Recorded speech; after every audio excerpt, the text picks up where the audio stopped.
إن الحمد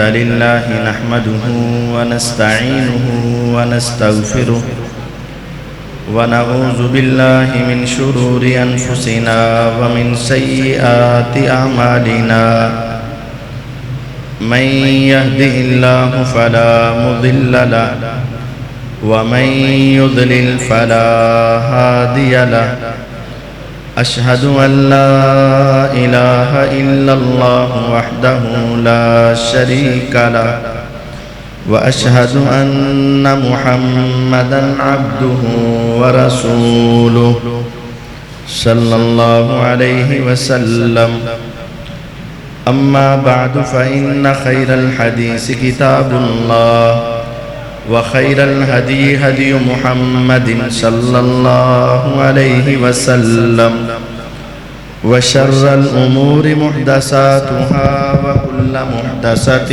بدعة وكل بدعة ضلالة وكل ضلالة في النار.